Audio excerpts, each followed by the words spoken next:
Em nome do Pai, do Filho e do Espírito Santo. Amém. Programa de Formação Católica do dia 8 de maio de 2024, quarta-feira. Nós estamos estudando os cadernos do Concílio Vaticano II. O volume 4 fala da inspiração. Meus queridos irmãos, dando continuidade ao compilado de livros Caderno do Concílio, elaborados e publicados pela CNBB, a Conferência Nacional dos Bispos do Brasil, sobre o Concílio Vaticano II, em preparação do ano jubilar do próximo ano, vamos falar nesse programa um pouco sobre o volume 4. Esse volume 4 tem como tema inspiração e foi escrito por Monsenhor Antônio Pita, professor da Pontifícia Universidade Lateranense em Roma. A inspiração trata justamente da inspiração divina que guiou as discussões de elaboração do texto da Constituição Conciliar Dei Verbum. A Dei Verbum é um dos primeiros e mais completos documentos conciliares que trata justamente sobre a palavra de Deus e o seu significado na vida da Igreja, como esta palavra deve ser anunciada na vida da Igreja. A palavra de Deus é o próprio Deus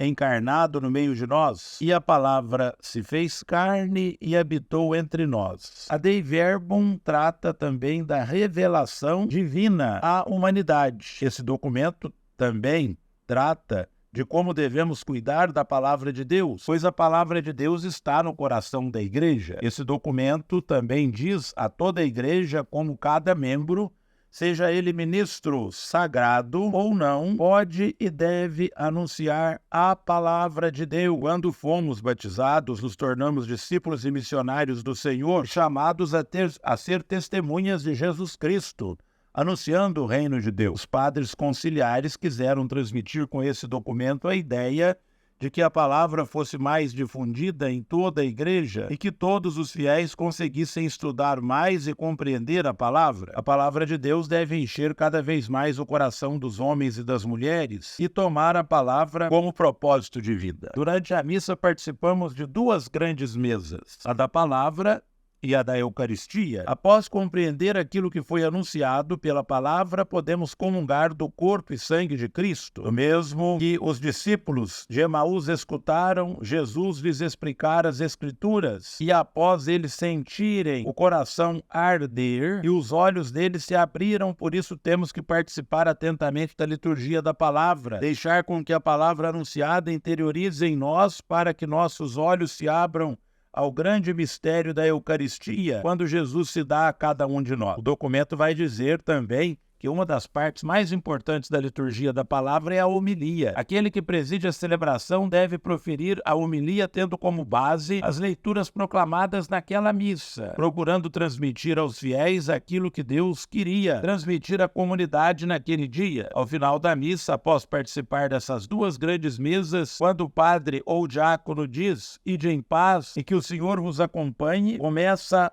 a missão de cada um de nós, ou seja, transmitir aquilo que ouvimos durante a celebração para aqueles que ficaram em casa. O Espírito Santo tem um papel muito importante na compreensão de cada um de nós diante da palavra anunciada. O Espírito Santo revela a cada um de nós o que diz a palavra de Deus, e muitas vezes o Espírito Santo nos orienta qual atitude deveremos tomar. O Espírito Santo é um sopro e sopra onde e quando quer. Por meio do Espírito Santo temos a Eucaristia e os demais sacramentos. A Igreja é santa e pecadora, ou seja, é santa porque é constituída pelo Espírito Santo e pecadora porque tem os homens.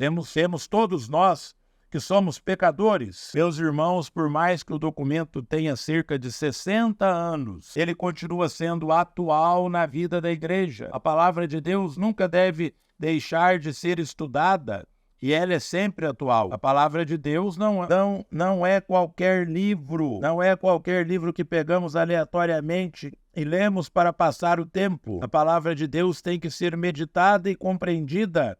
A partir da meditação da palavra, pautaremos certas situações da nossa vida. A leitura da palavra de Deus deve ser acompanhada da oração. A palavra de Deus foi escrita por inspiração divina. Todos os livros da Sagrada Escritura são de inspiração divina. Os textos do Antigo Testamento, em sua maioria, foram escritos para alertar a humanidade a deixar o caminho errado, ou seja, as injustiças, e optar pelo caminho certo, trilhando o caminho da justiça. O Antigo Testamento narra como Deus salvou o povo e fez uma aliança com eles. A partir do Novo Testamento, Deus faz uma nova e eterna aliança com a humanidade, revelando a todos o seu Filho Jesus Cristo. Os evangelhos foram escritos a partir do evento paixão, morte e ressurreição de Jesus. Sobretudo, o Novo Testamento foi escrito a partir da experiência que os apóstolos e aquela comunidade teve com Jesus. Meus irmãos,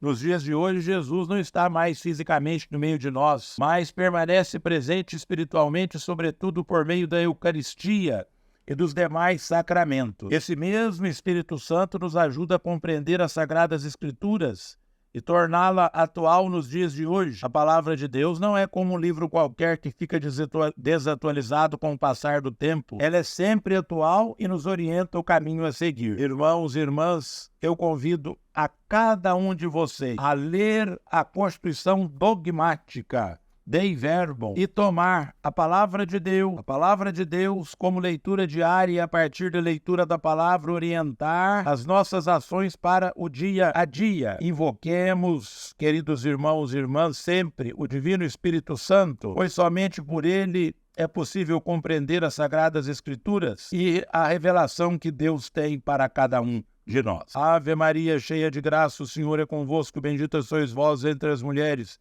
e bendito é o fruto do vosso ventre, Jesus. Santa Maria, Mãe de Deus, rogai por nós, pecadores, agora e na hora de nossa morte. Amém. O Senhor esteja convosco, Ele está no meio de nós. Abençoe-vos o Deus Todo-Poderoso, Pai, Filho e Espírito Santo. Amém. Em nome do Senhor, ide em paz, e o Senhor vos acompanhe, graças a Deus.